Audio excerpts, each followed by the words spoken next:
Hello everybody, welcome to Bumble Stitches podcast. This is episode 39 and it's Monday the 10th of June. My name's Nicola and you can find me on Instagram as Bumble Stitches, on Ravelry as Bumble Stitches, where we also have a podcast group which we'd love you to join, and obviously here on YouTube. So everywhere you need to find me, you can find me as Bumble Stitches. I normally record on a weekend, on a Saturday or Sunday, but life got in the way over the weekend. So here we are on a Monday afternoon and I have literally just got back from work. I've been working in London today where it was very rainy and windy. So if I look a bit dishevelled, that's the reason why. But I really wanted to get the podcast recorded today because I've got some exciting news about a new knit along that I wanted to share with you. So if you are a returning viewer, thank you for coming back. It's lovely to see you again. And if you are a new viewer, a new subscriber, thank you ever so much for giving the podcast a try. And there's been quite a few new subscribers lately and you're very, very welcome here. Okay, so as I mentioned, I've got a new knit along to share today and a couple of finished objects, well, one finished object and a half finished object, some whips, some acquisitions, a giveaway winner to announce, and a few other bits and pieces along the way. So shall we get started? I'm going to start with my finished objects first of all. I've got my notes down here as usual, so if you see me looking down, that's what I'm looking at. Okay, so the first finished object I would like to share with you, just grab it here, is my Soldotna crop. And this is a pattern by Caitlin Hunter of Boyland Knitworks. And if you follow me on Instagram, you've seen this already. And I absolutely love this project. It's everything I wanted it to be. Let me just go back a little bit so you can see it in full. Now I've made a couple of modifications to this pattern. It is a cropped DK sweater. And it should finish about here where my finger is. Roughly about there, but I added a couple of extra repeats of the body to make it a little bit longer, which I felt more comfortable in, and I also added a little bit onto the sleeve, which the pattern would call for to end with the sort of cuff ribbing here straight after this section here. So I added a couple of sort of the body repeats just to make a short sleeve, which again makes me a little bit more comfortable wearing this. Now, I've not popped it on today. As I said, I've just literally got in and didn't want to get all changed again. But there are some photos on my Instagram. And if you go to my Ravelry page, Bumble Stitches, you will see this as one of my projects. And there is actually a photo of me wearing it so you can see what it looks like on. So this was a really, really quick knit. It took, I think, just over 2 weeks to do. Mostly because it's I'm just going to try and move the chair in a little bit. Mostly because it's a DK sweater, so it knits up really, really quickly. But probably because of this beautiful colour work here, especially on the yoke, it just compels you to just keep knitting and knitting until you get it done. And it's just, it doesn't stop giving really, because you've then got all this lovely colour work here on the body as well. So it just is such a fun knit, and it was over all too quickly really. Exactly the same at the back. There's some short row shaping here at the back, which gives you a deeper sort of back than front, so it sits nicely on the neckline. You can just about see where the jog is, where you begin the round, but that's not too offensive, well, certainly not in my opinion. And exactly the same all the way around. As I mentioned, I did add extra repeats onto the body. So if you're thinking of knitting this pattern and you wanted to do the same, do bear in mind that you will need extra yarn to complete the extra length of body, and certainly if you're going to add the sleeves on as well. So I think instead of one skein of this sea green colour, I used sort of 1.5, but the contrasting colours, the darker sort of strawberry pink and the lighter speckled pale pink, I still had plenty left from one skein. So But I've put notes on my Ravelry page. All the patterns that I knit and mention are all on my Ravelry page if you need to look them up there as projects. And I've put, if there's any sort of modifications, I'll put a note on there as well. So let me tell you a little bit about the yarn. I did show it on the last podcast, but I'll just run through the yarns that I used again. So the grey at the top is a Tenyear DK from Coop Knits, and that is in the colourway 201, which is Tartarus. I don't know if that's going to focus. So that's the dark charcoal grey. That was rescued from my frogged Vault sweater, the very dark grey, and I've got plenty of that left to use in other projects as well. What's the next colour? The next colour is the green, and that is a Fibre Spates Vivacious DK that I got from Love Knitting, and the colourway there is 826, and that's Sea Glass.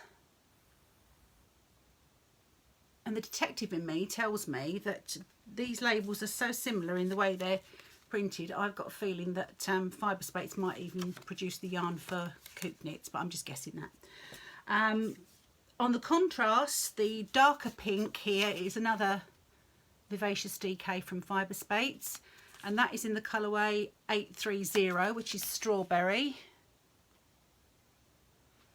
And finally, the lighter speckled pink is from Mint Bee yarns, and they're on Etsy or on their own website, I'm not sure, but it's mintbee.co.uk, and it's their Bee Blissful base, which is a 70% baby alpaca, 20 silk, 10% cashmere. So this is a different blend from the rest of the sweater, but it does work really well. They're all DK weight, and this is in the colour Strawberry Smoothie.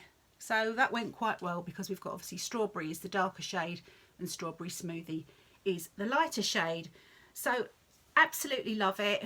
Fits really well. I think I knitted size XL. Fits well on the arms. I was a little bit worried about the arms, but that fits fine too. And I didn't do the pattern. I'm going to put down to make my arm ache. The pattern calls for a stretchy bind off on the cuffs and the hem, but I started to do it on the hem and it was just flaring out too much, and I didn't really like the effect that was giving me, so I just went back to casting off in pattern, just casting off in 2x2 rib, and that gave it a really nice neat finish. And it's all been blocked, and I have worn it once very briefly because the weather, although it's much cooler today and rainy, the weather has warmed up considerably, and certainly too warm for a DK sweater.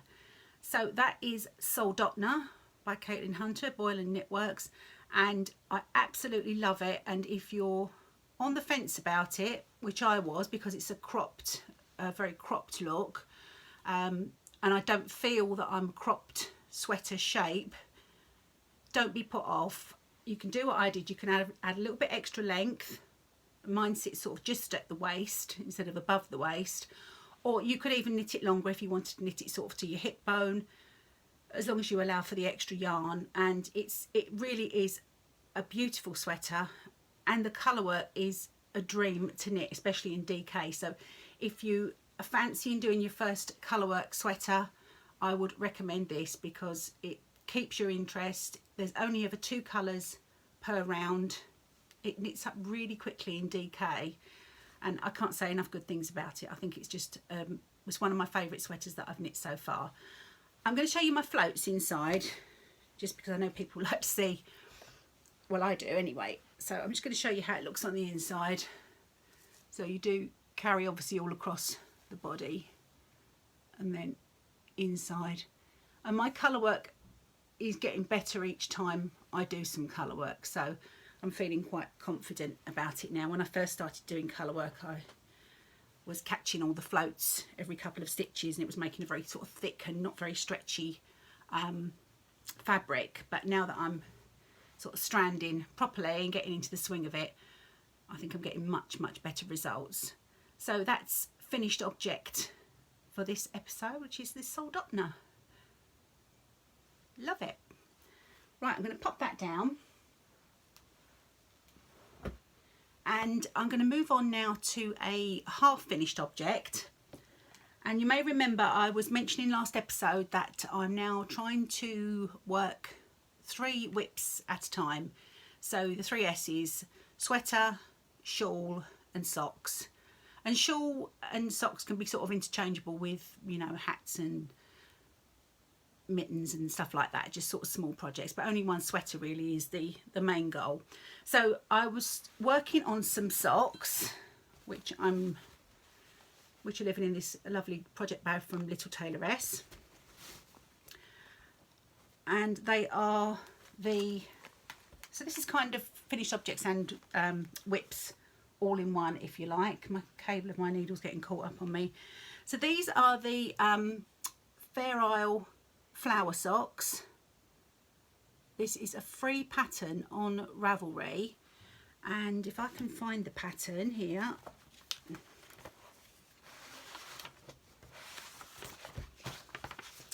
okay, so it's by Candice DeWitt and is a free pattern on Ravelry. So when you click on it, I think it redirects you to it's either a blog or a website where you can just print the pattern off. And what I've done with mine is I have knit them toe up, and I've used the recipe from Jules and Amy of So Sweet Violet and Little Tailoress, their Soul Sisters pattern, sock pattern. So I've used Jules's beanie toe cast on with the I think it's Judy's Magic cast on, I think, and done Jules's beanie toe. There's a bit of fluff on there or something, and just knitted up until I started the Go Day heel, which is also from the Soul Sisters pattern, and then I worked 15 rows of stocking stitch and then started the chart from the Fair Isle flower socks pattern. And I'm really pleased with how they've come out. It's the first time I've attempted colour work on a sock. I have heard lots of people say that it's quite tricky on a sock because you're working in quite a small circumference in the round.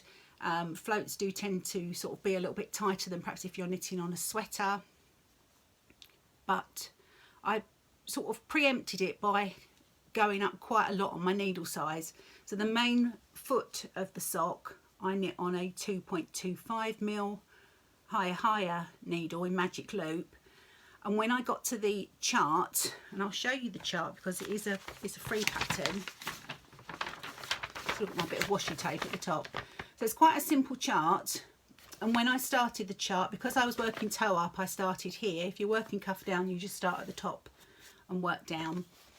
I went to a 3mm needle, and I also switched to a 3mm Chiagu small circular. I'll show you the needle because I just didn't want to have that problem where you get to the end of the row in magic loop, and if you're carrying you know, working the colour work and carrying the float across, I thought that might just get me in a little bit of a tangle. So, and you can see where the pattern repeat starts. When I knit the second sock, I'm going to make sure that's on the other side. So this will be the right sock, so that's on the inside of the ankle, and I'll do the opposite on the other sock. Let's show you that small needle. If I can get it out of the bag, it's nestled at the bottom. So this is the and these are the short tips. So these are the Chiagu. It's like a mini set, and these are the short tips on 3mm. So I've gone up 3/4 mil to knit the colour work, and that has, I think, been successful because now these are on the blocker. You can see there's no puckering. They haven't been blocked yet. I've just popped them on the blocker so it's easy to show you.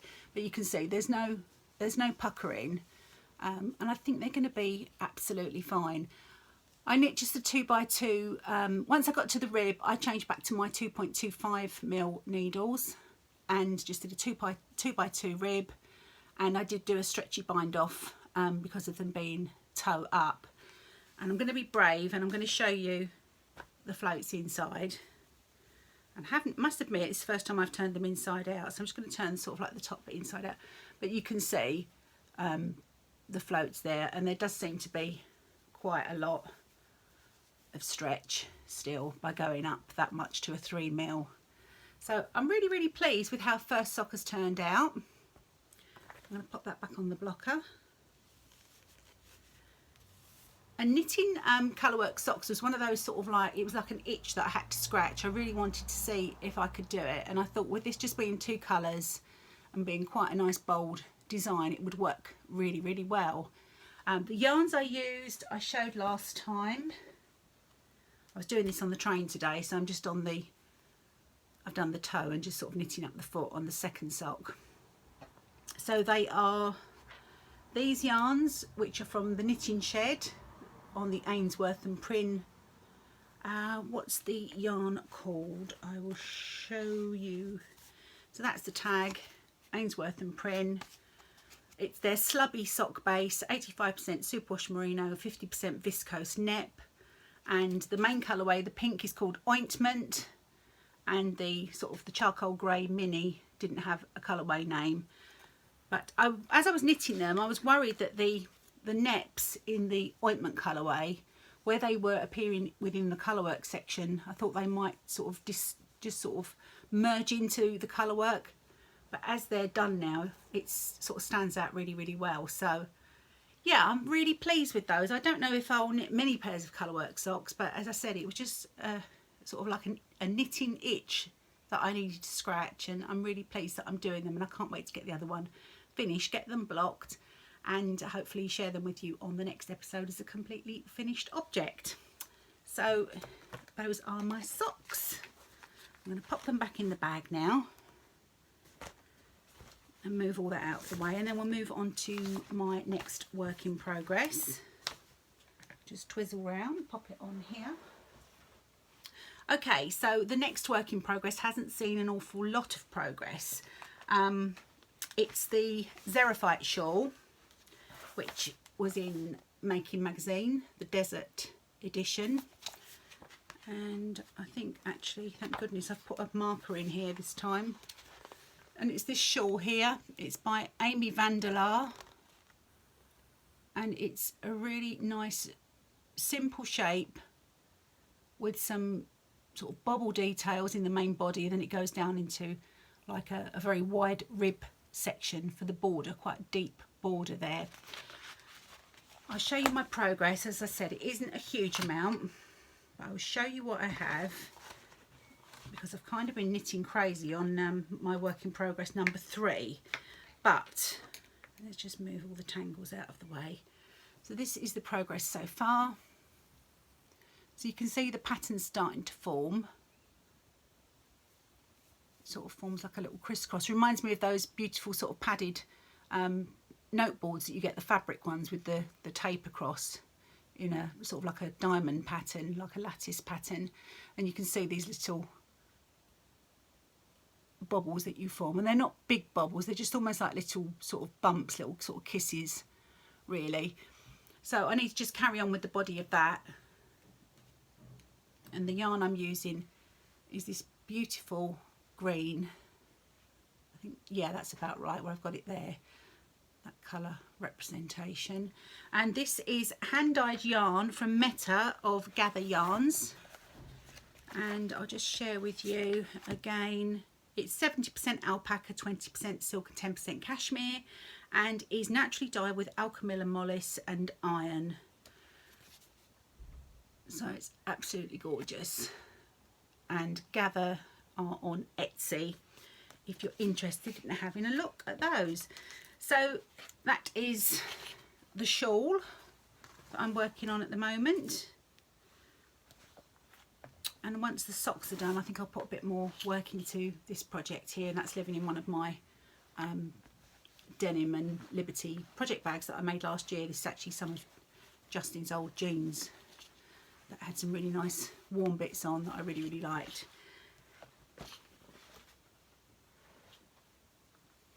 So the project that's taken up most of my time since I saw you last is my sweater project, and it's in a new project bag. So I won't share this in acquisition, so I'm going to share it with you now. and it's this beautiful swan bag in this gorgeous red that I just couldn't resist, and it's by Blue Rabbit House, or the Blue Rabbit House, and I followed the link on Instagram, I think, but if you search for the Blue Rabbit House you will find them on Instagram, I'm sure, and the link to their shop there. So that's my beautiful swan bag, which I'm loving. And inside there is living my Tenyear. And this is another Caitlin Hunter pattern. And this is actually my second go at a Tenyear. I mentioned this last time. I did actually try it before, but the yarn, my yarn choice wasn't right. It was far too, the yarn was a sort of like a silk blend, and it was far too drapey, and it wasn't knitting up to the right gauge, and I just frogged it in the end. But I love the pattern, so I wanted to do it again. So I'll show you where I'm at with this. And I hope it's going to behave when I get it out.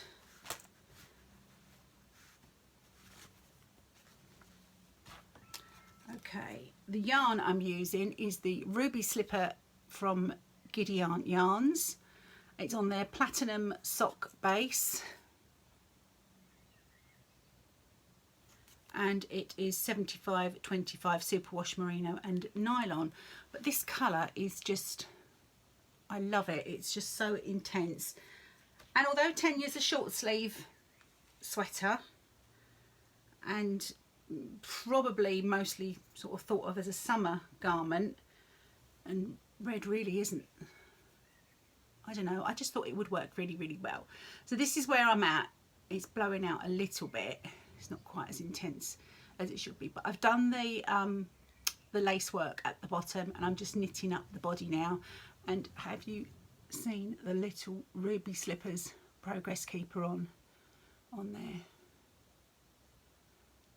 So pretty. I got those from West Greenloft Yarns. So I'm pleased with the gauge. I did a gauge swatch. I think I'm knitting this on 3.25mm needles. These are Chiagu's, and the lace I'm really pleased with. So you can see once that's blocked, that's going to hopefully look really, really pretty. I'm going to try and, can you see there? Such a gorgeous pattern. And of course, like most things, if you knit a sweater with all the interest at the top, that's got a colourwork yoke or some sort of lace work at the top, and then you get into that stockinette section in the middle, you've had the fun. And likewise with this, because you start at the bottom, you have all the fun of the gorgeous lace, and then it's just what seems like an ocean of stockinette. But I am enjoying knitting it. I need to, I'm still on the first skein of yarn, and it occurred to me as I was knitting this last night, I really ought to start alternating skeins. So I think while I've just got this little nugget left of the first skein, I think I'll start joining in the next one and start alternating now, and I think I might just about get away with that, hopefully. They look very, very similar in the skein, so I'm hoping that will be okay. And I think I'll check out the helical knitting tutorial that Grace from Babel's Travelling Yarns has put on YouTube, because that's apparently a really good way of alternating skeins without getting that sort of jog up the a line up the inside of your work. So I'm going to have a go at that. I think I'm going to be all right size wise. The body seems okay. The lace obviously will block out, but it has got this really nice sort of flared bottom. I'm sure you've all seen Tenyear before on Instagram and on Ravelry. It's a really, really popular pattern. I think it's on pretty much page 1 or 2 of the sort of the hot patterns on Ravelry most of the time. So if mine looks anywhere near as nice as that, I should be really pleased. And in that red, I think it will be gorgeous. I think it will go nicely with, you know, casually with jeans, or you know, with trousers and what have you. So hoping to get a bit more work done on that soon. So those are my works in progress, and as you can see, I'm sticking to the 3. I'm not going to cast anything else on. I mean, I will Once the socks are finished, I'll be able to cast on another pair of socks, and that's fine. But sweaters and shawls, they will have to wait until these works in progress are done, because I want to give the projects the attention they deserve. I don't want things to just be left by the wayside and ignored while I just get carried away and stuff. I mean, there are so many things that I do want to cast on. Believe me, I've got a really long queue and I've got lots of plans, but I need to just get some of these things done before I move on. I think that's what's working best for me at the moment. Okay, so I'm going to do the giveaway winner now. And last episode, let's move that little needle out of the way before I lose it. Last episode, there's some crinkling coming, by the way. I had some lovely yarn that I shared with you that Lana of the Yarn Lab UK had donated to the podcast, and she kindly gave some yarn to me, which is beautiful, and also this lovely set of minis for one of you as a giveaway prize. So this is the An English Country Garden collection. I went through all the colourways last time. Absolutely gorgeous. You can see them there. And there's also a little treat bag there with a stitch marker and some tea, and a little sweetie as well. So thank you, Lana, that was so kind and much appreciated. I'm going to stop crinkling now and pop it down.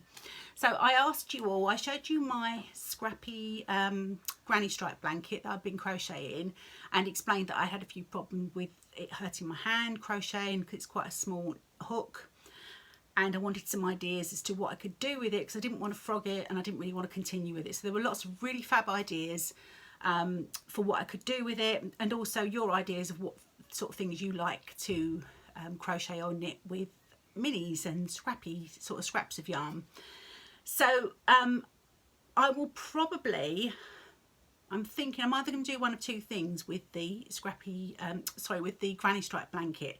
I'm either going to try and make it into some sort of big sort of like bolstery cushion cover and pop it at the end of the day bed that sits behind me here, or I will work a border around. There'll be a small amount of crochet. I'll just work a an edging all the way around the whole, not circumference, border of what I've got so far, and then I might make some pom-poms and put on each of the two short ends, so when I sort of hang it over something, it's got a bit of interest and looks like it's actually meant to be, and it's sort of finished off that way. And that'll be another good use of some of the sort of little scraps of yarn that I've got in my scrap basket to make some pom-poms out of. So thank you all for your ideas and your suggestions. It was really, really helpful.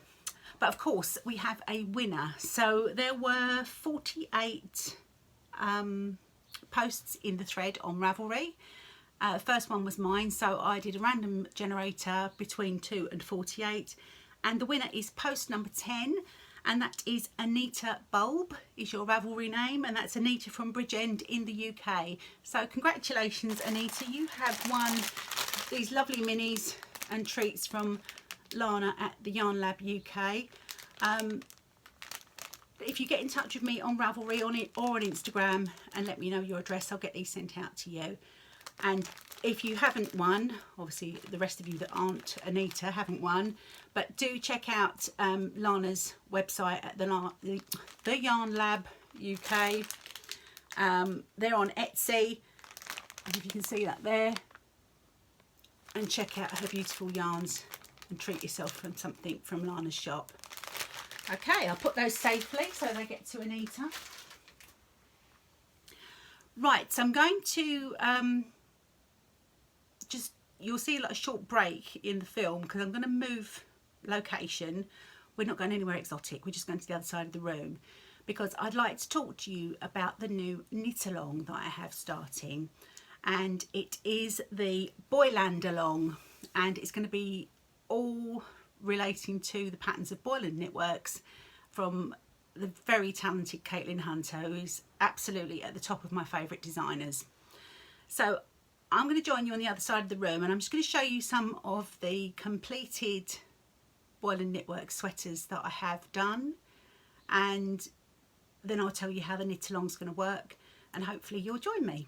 Right, so as I mentioned, I wanted to show you some of the completed, I feel like a weather lady now, the completed Boyland knitwork sweaters that I've already done, just to show you and get you in the mood and get you in the spirit, hopefully, for the new knit along. So I'll just run through some of these completed ones here, and then we'll pop back over and I'll tell you about how the knit along's going to run. So the first one that I've got here is my Birkin sweater, and this is the first one that I knit from Boyland Knitworks. It was initially in Liner magazine or Lane magazine, but is now a pattern in its own right on Ravelry. So this is a colourwork yoke, as you can see. The pattern originally had little tiny bobbles among the flowers, but I decided not to do those. This is a bit more challenging colourwork because some of the rows do have 3 colours worked in them, and this is on a 4-ply or fingering weight yarn. So this, considering this was my first colour work, well, any sort of like considerable amount of colour work, it was probably a little bit ambitious, and it was a challenge, but I did really enjoy it. I knit it in John Arbon Knit by Numbers in some quite muted shades, as you can see, and it's got 3/4 length sleeves, and it's got a split hem, so slightly longer at the back than the front, and then colour work all the way around. It's a little bit creased where it's been folded away, so excuse that. And this one, as I mentioned, if you're an old podcast viewer, not you're old, but you've been watching me for a long time, you'll remember this. But you can see the way I did the colour work, I was catching all the floats in, and whilst it's really neat on the back, it's probably not the best way to do colour work.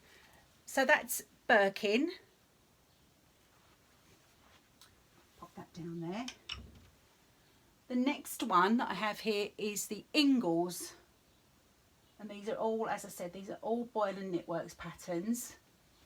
And Ingalls is a DK weight sweater. I actually knit this in a worsted because it was yarn that I had in stash from a previously frogged sweater project, and I didn't want to waste it, so I thought it would work, and I got away with it. I did play yarn chicken a little bit, but I got away with it. And this is knit in Rowan Pure Wool worsted. I can't remember the colourway names. The navy is blowing out a bit. The navy blue has actually got tiny flecks of the pinky colour in it, and then I use this sort of fuchsia pink to do the colour work. And it's got a little bit of a lace detail top in the middle and at the bottom of the yoke, and again all the way around. Short row shaping. I think all of these sweaters that I'm showing you have got a short row shaping for the back. This has got a full length sleeve. It's not split at the hem, it's just a regular hem. This sort of sits hip length. It's on my Ravelry page if you wanted to have a look at it. And this is such a nice, comfortable, warm sweater. I love this one. I would definitely consider knitting this one again, maybe in a DK next time. But it was, again, really enjoyable. This section is really good colour work for a beginner because it's only the 2 colours, and it's a nice bold chart and a bold pattern. And again, knitting DK or worsted as I have here, it knits up quite quickly. So that is Ingalls. This one is Tecumseh. You're probably all familiar with this one, and this was knit in Yew and Ply Shropshire DK, and this is quite a rustic woolly yarn, and this is all dyed with natural dyes. So you can see the shape of this one. The arm splits quite low here, so the yoke is very deep. It's almost like a poncho style at the top. And there's so many variants of these on Ravelry and on Instagram. If you search for Tecumseh, you'll see some people have split for the sleeve up higher and made it more, more traditional sweater shape. Some people have done them cropped, some people have done shorter sleeves, longer sleeves. So many variants, but this is this striking colour work that really makes it a beautiful design. So I'll just show you a little bit closer so you can see the variants in this naturally dyed yarn, and it's super warm and cozy. This one, this is when it's really freezing cold that this one will come out. And I haven't worn it much because since I've knitted it, it hasn't actually been that cold for me to wear it, but I love it. Again, short row shaping at the back, colour work all over. It grows really quickly. Again, like Ingles and Soldotna, nice bold charts and easy to work colour work, just 2 colours per row. And it's a really fun knit. So that one is the Tecumseh.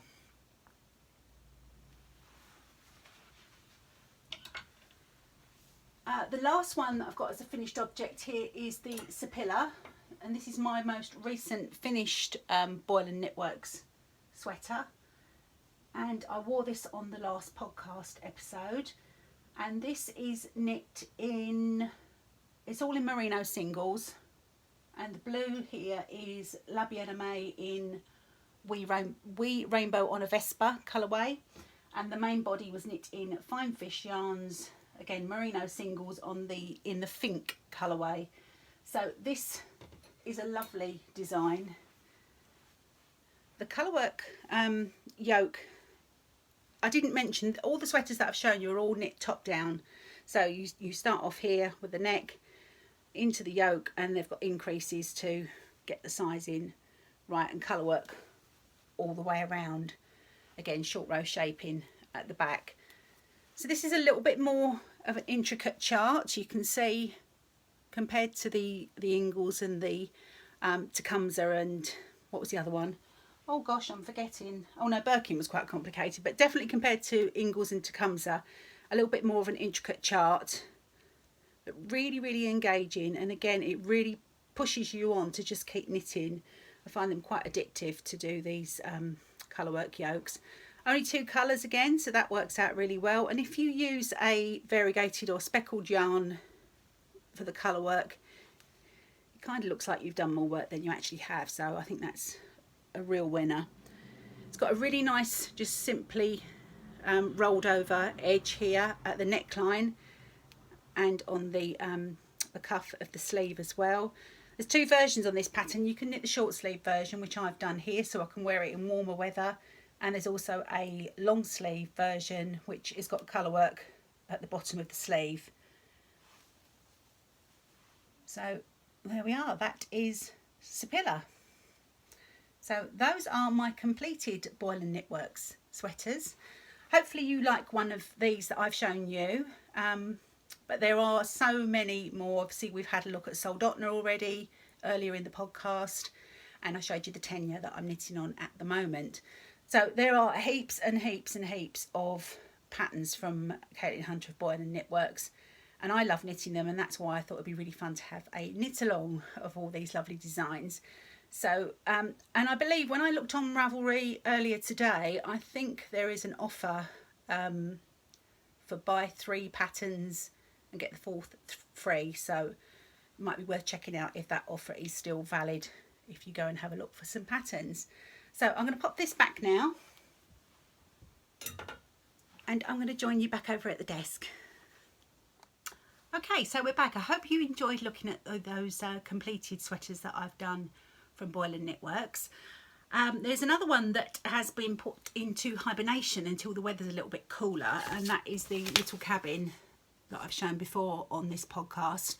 I had completed all the bodywork, but I had to frog it because I'd made it a little bit too small, so I'm going to re-knit that. But I do have a sleeve, which is something, just to show you the way it works up with these gorgeous bobbles and these little shapes at the bottom which represent the little cabins. So that's another one that you might consider, especially if you wanted to knit a sweater for the winter. Okay, so the knit along itself, it starts now, so I will start some threads in my Ravelry group, so please do come and join if you haven't already joined the group, and I'll start off a chatter thread and a finished objects thread. I will run the Boyland along, and there's a hashtag for it which I'm going to attempt to put on the screen. And so it starts now and it ends at the end of September. So that's lots and lots of time. So that's the rest of this month. So it's pretty much most of June, July, August, September. So that's the best part of sort of 3.5 months, which hopefully is enough time for most knitters to get a sweater project completed. I am allowing whips, so if you've already started a Caitlin Hunter pattern, and I know she does have a few patterns other than sweaters, which you're more than welcome to knit if you want to join in with one of those. But I thought that would be plenty of time to get something completed. So yeah, sorry, I was just saying, yeah, whips are allowed. If you've already started a Caitlin Hunter pattern and you're no further than 50%, then you are more than welcome to enter that into this knit along. So yeah, I hope you want to join in with me. I mean, I'm just obsessed with Boyland Knitworks patterns, as you can see, the ones I've already knitted, the ones I've got on the needles, and the ones that I've got planned, which I'm going to talk about a little bit in a minute when I move on to acquisitions and spinning, because it sort of ties in there. But you can see that it just made perfect sense to me to have a knit along, and hopefully some of you will want to join me. I did actually post on my Instagram about the knit along, and Caitlin Hunter commented could she share it on her stories, and I did have a bit of a fangirl moment because I thought, oh my goodness, you know, the fact that she'd seen it and wanted to share it. So in the off chance that you are watching, Caitlin, thank you. That was really really cool of you to do that, and it certainly pointed lots of people in the direction of my post, and hopefully along to this podcast to see all about the knit along. And I hope that lots and lots of you will join in. I will be offering prizes. I'm hoping to offer prizes for the chatter thread and also for the finished objects thread. And if there are, you know, lots of prizes, we'll have lots of prizes. I won't sort of hold any back. I will hopefully make some project bags, one for the finished objects and one for the chatter thread, because I haven't sewn in ages and I really need to get the sewing machine out. And if there's anybody that would like to donate a prize to the Boyland along, that would be really, really generous and helpful. So if there are any makers or dyers out there that would like to donate a prize, please drop me a message, and it will be gratefully received. Okay, so what have I been up to since I saw you last, apart from knitting, obviously? I went along to the Flock Yarny event in Bristol. That's hosted by Claire and John of Bird Street UK, and Becky, who is Claire's sister, and some of their family and friends help out too. And that was a really lovely day. It was 2 weeks ago. I went with my friend Amanda, Knitting Mummy, and it was a roasting hot day, and that was the day that I had the photos taken in my Soldotna. So you can imagine it was a little bit unbearable to be wearing a DK sweater, because I think it was pushing about 30 degrees Celsius that day, but it was worth it. Claire's husband John, who is the dyer of Mr. B's yarns, he is a photographer as well, and he kindly took some photographs of lots of knitters wearing their finished objects, and he did such a fantastic job.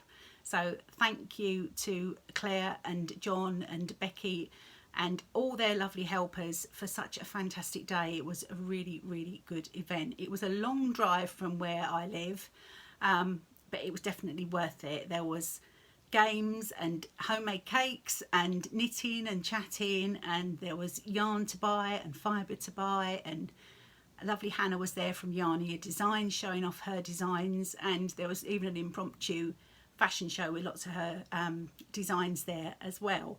So I did do a little bit of purchasing while I was there. I'm going to show you what I bought. As well as Mr. B's yarns, there was Sophie from Pixie Yarns, and it's the first time I've met Sophie, and she is lovely and her yarn is beautiful, so that was a treat. There's going to be a little bit of crunching and crinkling from one of the packages that I got. I'm going to start off showing you the yarn I got from Mr. B. So the first is this skein here, which is colourway 22 on their Hiddleston 4-ply base. 75-25 superwash merino and nylon. I'm trying not to buy single skeins of yarn because I've got lots of skeins for socks, and I'm trying to just concentrate on buying sort of premeditated purchases for you know, sweaters and stuff like that. But this colour kept calling to me, so I had to go for it. So it might be socks at some point, it might be a one skein shawl, it might even be an element in some colour work in the future. There's a Zweig, another Caitlin Hunter pattern, that's in my queue, and I think that might be really nice for the sort of lace yoke section of a Zweig. But I haven't decided yet, but I just couldn't leave it behind. It was just such a beautiful colour. So that was the first yarn that I purchased. And then I bought this skein of Stonewash, which is another Hiddleston 4-ply. It's exactly the same base as the tutu, but this beautiful dark Stonewash. It sort of like a slate grey, which is so usable with lots of other colourways. And you'll see why I bought this when I show you this gorgeous set. This is the crinkler from Pixie Yarn, and this is a fade set. 4 50-gram skeins in here, which I think is a really good idea, because sometimes you want to do a fade, but 4 full skeins is just too much. But to be able to buy 4 50-gram skeins to get that beautiful fade, I thought was such a good idea. This is the Cloudburst fade, and you can see it's a 75-25 blend from Sophie at Pixie Yarn. And I thought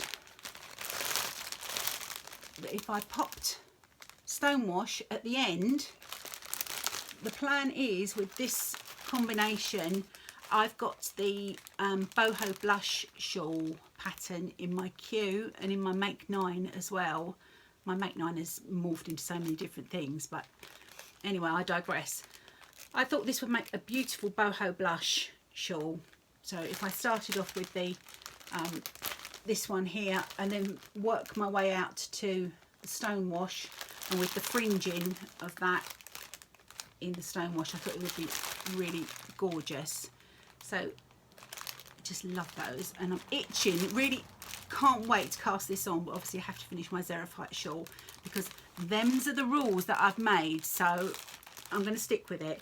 But I think this is going to be stunning, and this will definitely be the next shawl on my needles. So let's get rid of that crinkler. I also bought a skein of DK from Pixie Yarn, and this is Shell Island, 100% merino. Absolutely gorgeous. You can see all these very pale shell sort of tones in there, very light, sort of like mother of pearl colour, some pinks, a little bit of soft sort of like lilac in there as well on this lovely cream base, and it's really soft and bouncy and squidgy. And I bought this for a specific reason, which I will share with you in just a moment. You've seen my Soldotna, and you know how much in love with it I am.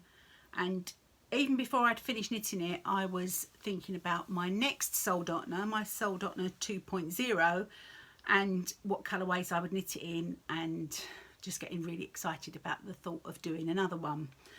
So, I mean, it really was inevitable that I would do a Boyland along.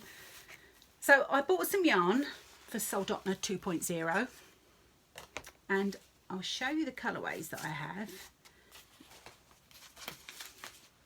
And I bought another, I was really impressed with this yarn, this Fibre Spates Vivacious DK. It's a really gorgeous bouncy DK.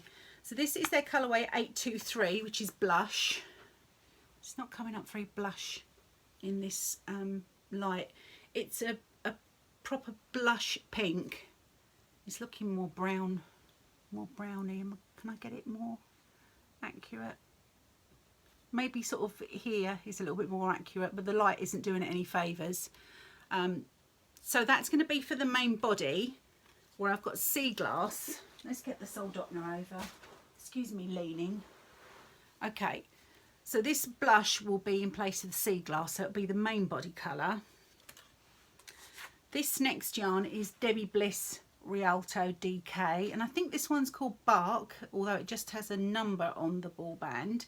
So this is a brown, like a, I don't know what sort of, it's sort of like the underneath of a mushroom. It's sort of that mushroom, like the gills of a mushroom colour. I thought that would be nice at the top, so that'll be the darker colour. And then for these areas here, which also form the pattern on the body, I've got the same Debbie Bliss Rialto DK in the duck egg colourway.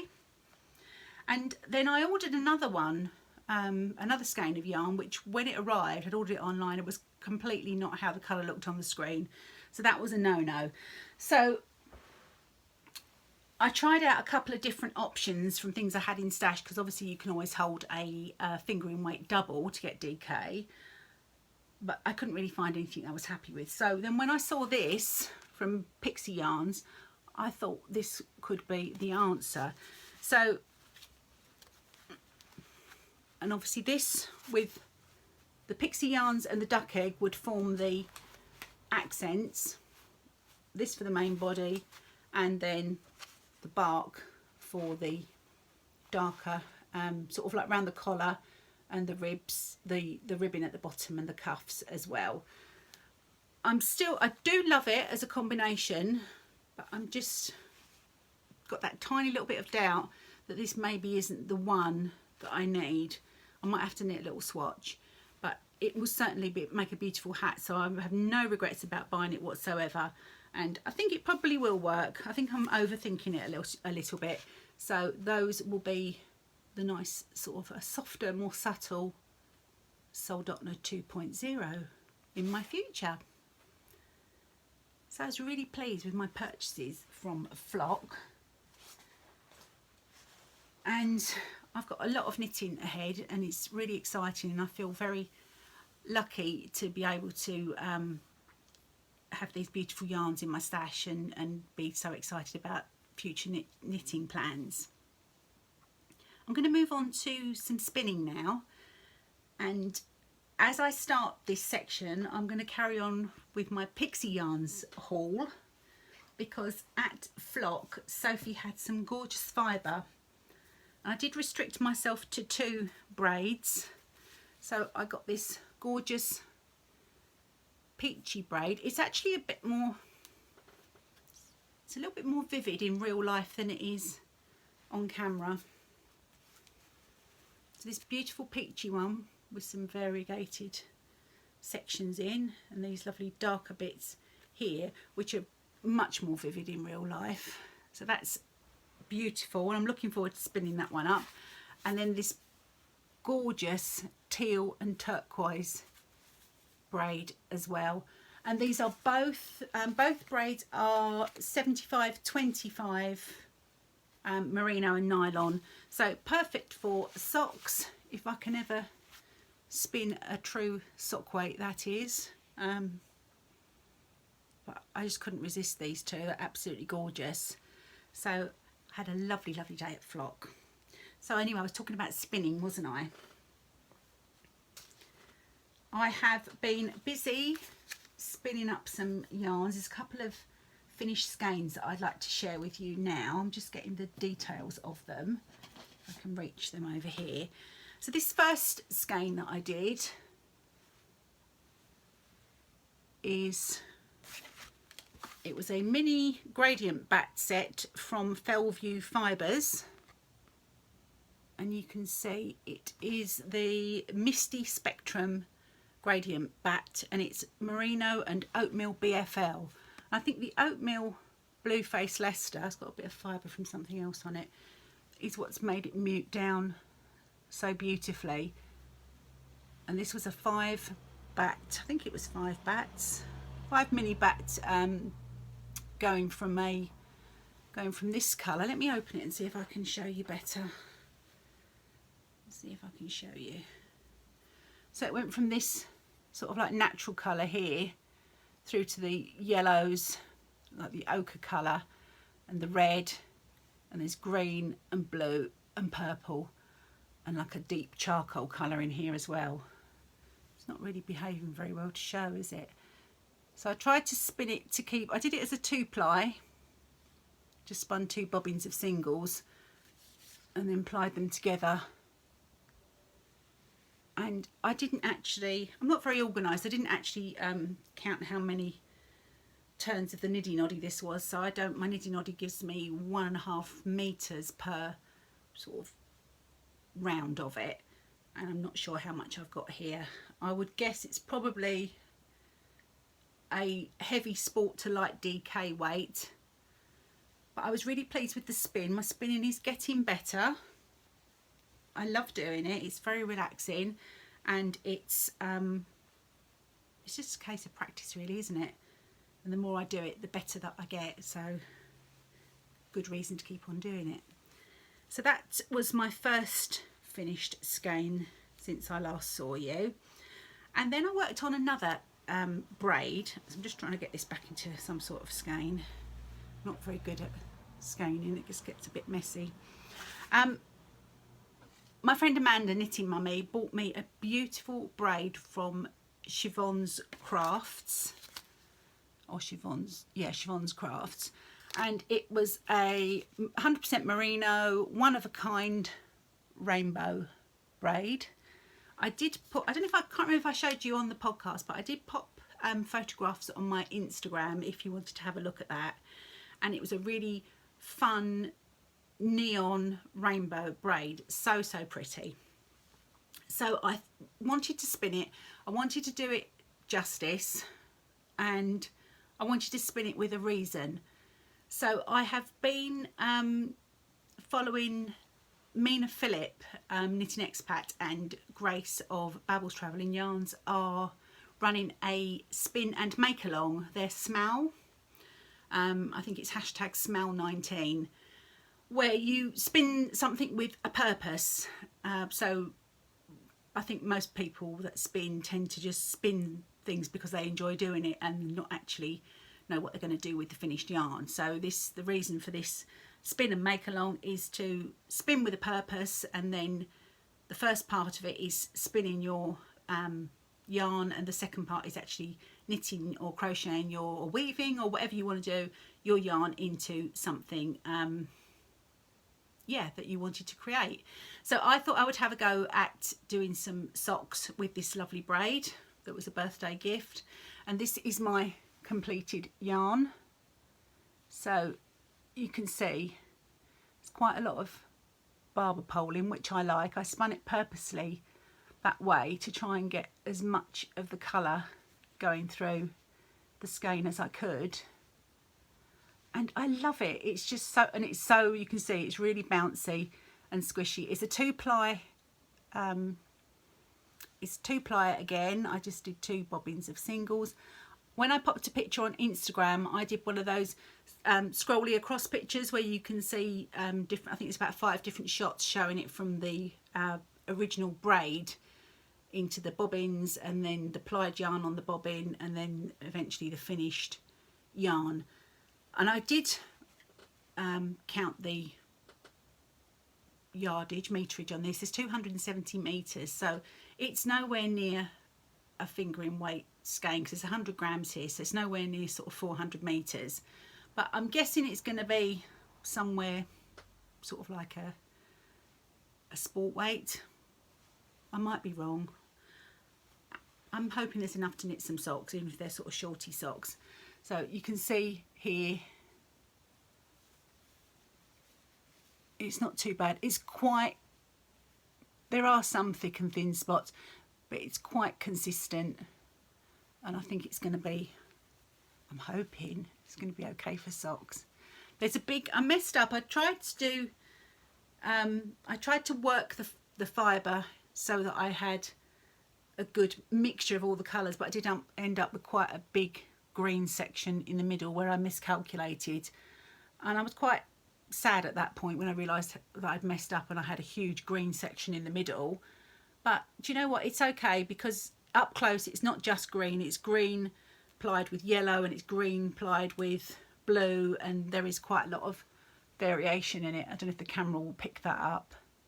So I'm really excited to get this caked up and actually start knitting some socks from my own hand spun, which is really, really cool. I'm really excited about it.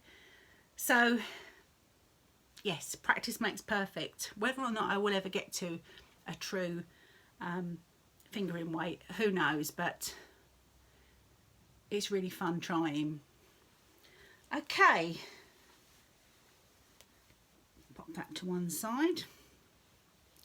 So when I got my spinning wheel, which was back in the summertime last year, about August time I think, and I've told this story before, it was actually really, really super kindly given to me by a lady that contacted me on Instagram when I was thinking about buying one. And so I came by a spinning wheel and I love it. And there were some extras with that spinning wheel, one of which was a drum carder. And I didn't really know what to do with it. I popped it in the garage out of the way because I didn't really know what to do with it. It was a little bit sorry for itself. It needed a bit of TLC, and I thought, it's a project for another day. Well, I did actually get the drum carder out and gave it a bit of a clean up and made sure it was sort of moving and working in the way it should be working, which it kind of was. It's a bit clunky and very noisy. But I had a little play with it, and I actually made some mini bats, which look like big woolly sausage rolls, on the drum carder, which I'm really, really pleased with. I blended together two different fibres that I had, and I'm really pleased with the results. I've only got two at the moment because, to be honest with you, this drum carder was making so much noise. I had it on the worktop in the kitchen, and it was making so much noise, and Justin was trying to watch the Formula One, and yeah, I thought it was a little bit unfair because it was proper clunking and clacking and making all sorts of noise. So I'm not really sure what the next step is with the drum carder. I love the results, and I could quite happily play around all day mixing different bits of fibre together and just generally having a jolly old time with it. But it does need a bit of TLC. I was going to bring it up to show you on the podcast, but it's really, really heavy, and the real truth is I forgot to bring it upstairs. But I did pop a picture on my Instagram stories today, so if you happen to see that, it's on there. I think it's called a Morrison carder, and it was made in, I don't know where it was made. Anyway, it's called a Morrison carder, and it's quite old. She's an old lady, and she does need a lot of TLC, and the bit with the pins sticking out, the carding cloth I think it's called, or the actual carders, the teethy bit, is a little bit rusty in places, and it just generally needs a good refurb really. So if anybody watching this is aware of anywhere in the UK that I can get an old drum carder sort of refurbished or serviced, or whatever the word would be, do let me know, because I would seriously consider getting it refurbished, because I think if it had a good clean up and a service, and maybe I think the carding cloths that cover the two drums, there's a small drum and the big drum, I think they would definitely need to be replaced. And I think you can buy that actual you can buy that by the inch, I think, but it is quite expensive, and also I don't know if I would feel proficient enough to undertake that job myself. So yeah, if anyone does know, because they are hugely expensive bits of equipment. I think the cheapest one is something like about £300 or £400, and the fact that I've got one, and I think with a little bit of TLC it would be perfect, and then you can just play and make beautiful bats and have some real fun with some fibre. So yeah, do let me know if anyone's aware of that, and I will be most grateful for that information. Just before I leave spinning, I wanted to just mention that there is another mindful spin that I'm thinking about undertaking, and it ties in with our knit along as well. It's another Caitlin Hunter pattern, which is I think it's Koivua, Koivua. I'll try and put it on the screen. The Koivua sweater, and it's the one with sort of feathers around the yoke, and then it goes into more colour work and texture on the body, and it's got like a balloon sleeve. Really, really lovely sweater. Hannah of Yarny Designs knit one. She showed that on her podcast. It's absolutely stunning. And I was looking at some fibre on John Arbon Mill website and thinking, yeah, perhaps I could spin, listen to me, perhaps I could spin enough yarn to make that sweater. So it's, yeah, it's a little pipe dream at the moment, but I might be brave and just go for it now that my spinning's getting a little bit better. Anyway, I think I've taken up enough of your time, and I need to go and get changed and get some dinner started, because it is a Monday night and it's back to work again tomorrow.